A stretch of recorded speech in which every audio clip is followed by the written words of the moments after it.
दोस्तों, वेदांता लिमिटेड की बात करें तो यहाँ पे बहुत बड़ी गुड न्यूज़ निकल के आ रही है। वेदांता आप देख सकते हो कि एक नई रणनीति के तहत आगे बढ़ रही है। वेदांता ने अपने बिजनेस को 5 हिस्सों में तो बाँट दिया है, लेकिन अब आगे आने वर्ष में कुछ और नए फैसले किए जा रहे हैं, जिससे निवेशकों को भी फ़ायदा होगा।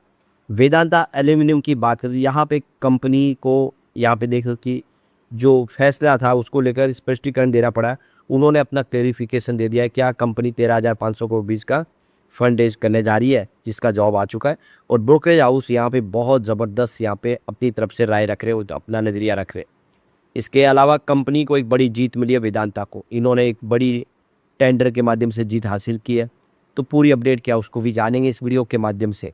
लेकिन फ्रेंड्स, उससे पहले अगर आप पहली बार हमारे चैनल पे आए तो चैनल को सब्सक्राइब कर दीजिए, एक बेल आइकॉन दबा दीजिए ताकि जब भी नया वीडियो बने पहला नोटिफिकेशन आपको मिले। वीडियो पसंद आए तो लाइक से जरूर कीजिए।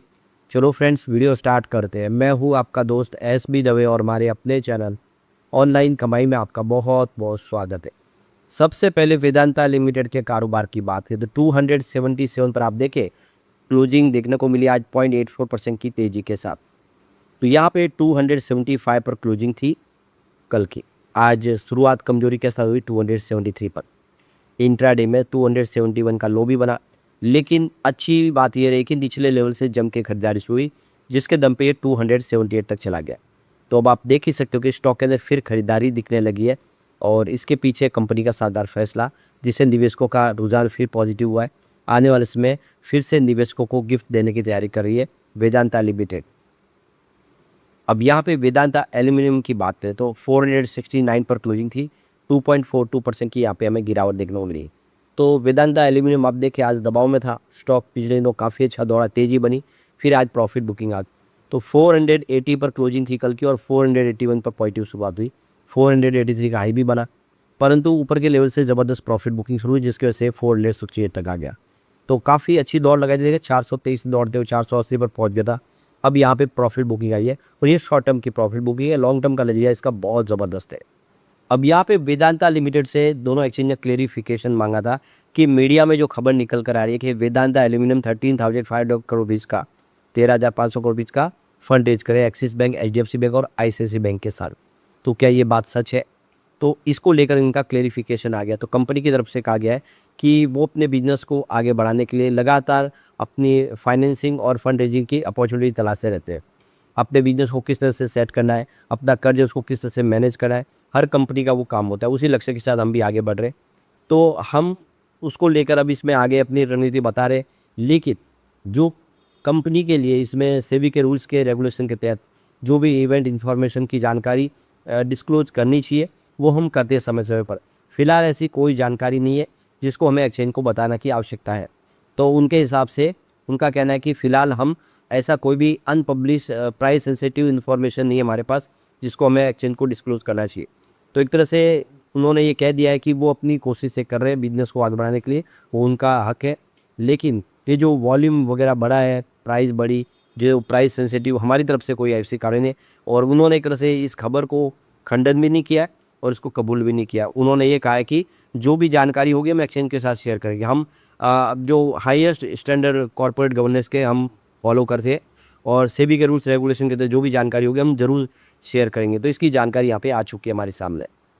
अब यहाँ पे जो बड़ी गुड न्यूज़ और निकल के आ रही है, वेदांता यहाँ पे टॉप बिडिंग प्रोसेस के माध्यम से इन्होंने यहाँ पे कलारपत बॉक्साइट की ब्लॉक की जो नीलामी में सबसे बड़ी बोली के माध्यम से इन्होंने उसको हासिल किया है।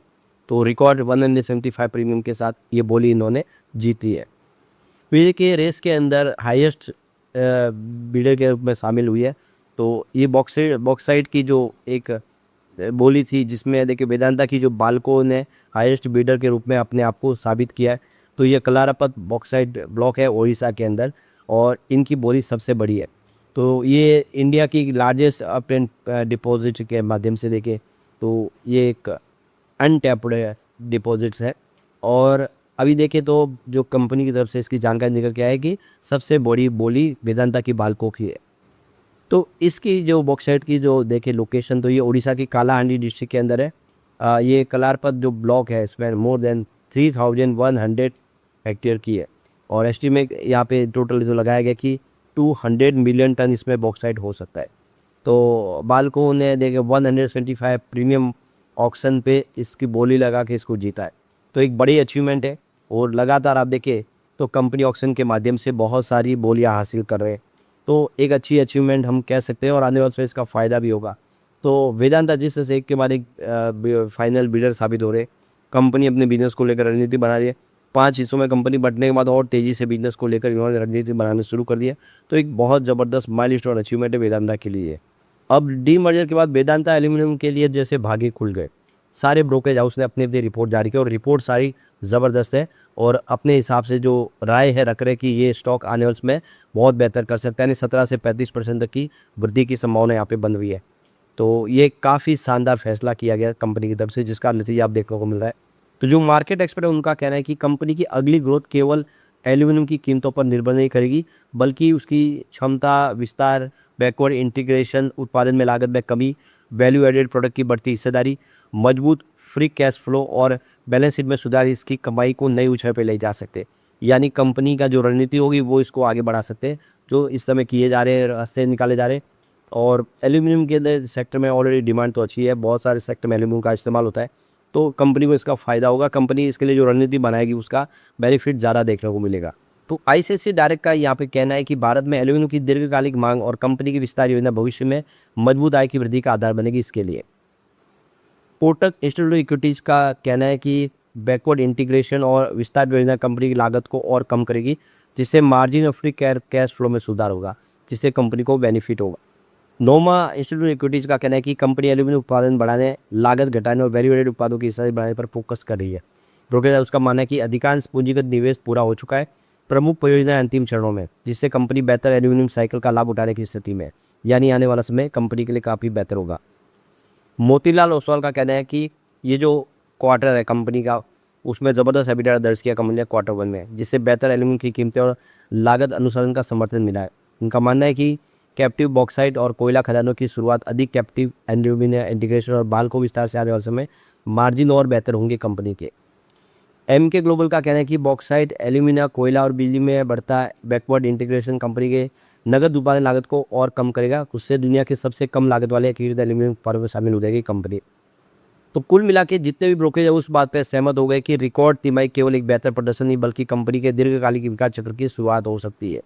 मजबूत परिचालन प्रदर्शन, लागत में नियंत्रण, विस्तार योजनाएं और बेहतर नकदी प्रवाह से आने वाले वर्षों में कमाई और मार्जिन को सहारा मिल सकता है। यानी कुल मिला के आने वाला समय वेदांता एल्यूमीनियम के लिए बहुत ही शानदार हो सकता है। इस बीच में वेदांता समूह ने अपनी सामाजिक जिम्मेदारी निभाने का भी पूरा मौका इस समय दिया है। आप देखें तो जो असम में जो विनाशकारी बाढ़ है उसमें उन्होंने 7 करोड़ का योगदान दिया है, अपनी तरफ से कंट्रीब्यूशन दिया है। असम के मुख्यमंत्री हेमंत बिस्वा ने सोशल मीडिया प्लेटफॉर्म पर चेयरमैन अनिल अग्रवाल वेदांता समूह का सार्वजनिक रूप से आभार व्यक्त भी किया है। तो जहाँ जहाँ पे जरूरत होती है लोगों के भले के लिए वेदांता काम कर रही है। मुख्यमंत्री ने कहा कि वेदांता लंबे समय से असम के विकास में भागीदार है। कठिन समय में राहत और पुनर्वास के लिए आगे आकर सहयोग देना कंपनी की समाज के प्रति प्रतिबद्धता को दर्शाता है। यह राशि भोजन, आश्रय, स्वच्छ पेयजल, चिकित्सा सहायता और दीर्घकालिक पुनर्वास कार्य में इस्तेमाल की जाएगी। तो देखो वेदांता ने एक बहुत ही शानदार और अच्छा फैसला किया है मानवीय कार्य के लिए। तो वेदांता फिर से अपनी कंपनी का डीमर्जर करने जा रही है। इस बार कंपनी एक और नई कंपनी का गठन करने जा रही है, वीपीपीएल की। तो वेदांता की ये प्रॉपर्टी रिलेटेड कंपनी, जिसमें हर एक शेयर के मतलब 20 शेयर के ऊपर 1 शेयर देने का कंपनी ने वादा किया, वो भी बिल्कुल फ्री में। तो इस डीमर्जर में कंपनी अपने सरप्लस जो इंडस्ट्रियल और कमर्शियल रेसिडेंशियल ज़मीन है 2200 एकड़ ज़मीन, उसको अलग कर रही है और योजना को एनसीएलटी और अन्य जो अभी एजेंसियों की मंजूरी लेने बाकी है। तो वित्त वर्ष 2028 तक इस प्रक्रिया को पूरा कर वीपीपीएल को शेयर बाजार में लिस्ट करने की उम्मीद है। 2028 में लिस्टिंग होगी, अभी समय है और अभी रिकॉर्ड डेट नहीं आई है, तो इस मौके का आने वाले में फ़ायदा उठाया जा सकता है।